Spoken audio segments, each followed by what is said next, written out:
પૂર્વ કચ્છની પોલીસ આરોપીઓના સરઘસ સર્કસ અને રીકન્સ્ટ્રક્શન નીકાળવામાં વ્યસ્ત છે અને તેમના જ આ એક પીએસઆઈ ને 5 પોલીસ કર્મચારીઓ પંજાબ આરોપીઓને તપાસ માટે લઈ જાય છે અને ત્યાંથી તે ફરાર થઈ જાય છે। આ મામલે પૂર્વ કચ્છના એસપી સાગર બાગમારે સાથે પણ વાત કરતા તેમણે શું કહ્યું છે તેની વિગતવાર વાત કરવી છે।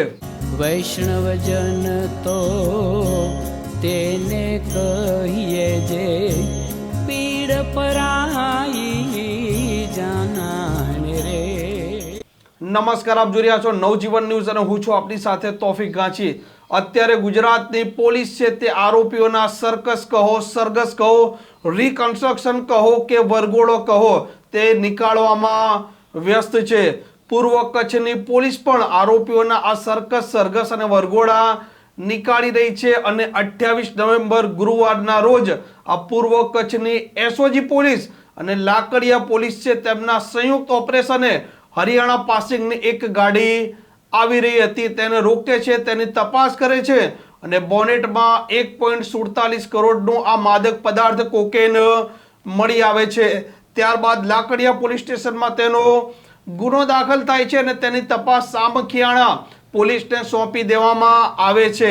આ 2 મહિલા અને 2 પુરુષ, 4 આરોપીઓ હતા, તેમાંથી 2 પુરુષને લઈને આ સામખિયાણાના પોલીસ સબ ઇન્સ્પેક્ટર અને 5 પોલીસ કર્મચારી પંજાબમાં તેમને તપાસ અર્થે લઈ ગયા હતા। આ ઘટના 2 દિવસ પહેલા બની હતી પરંતુ પોલીસ છે તે મૌન હતી। આ વાત આજે બહાર આવી છે।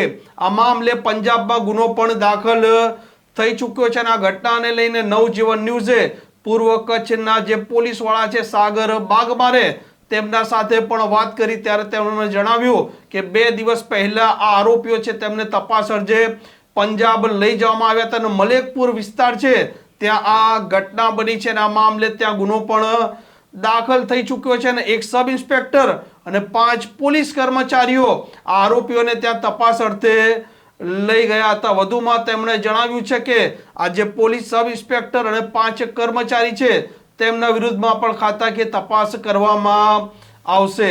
અત્યારે ગુજરાતની પોલીસ અને પૂર્વ કચ્છની પોલીસ આરોપીઓના વરઘોડા, સર્કસ અને સરઘસમાં વ્યસ્ત છે। 6 પોલીસ કર્મચારીઓ અને અમલદારો 2 આરોપીઓને સાચવી નથી શકતી તેવા સવાલો પણ હવે ઊભા થઈ રહ્યા છે।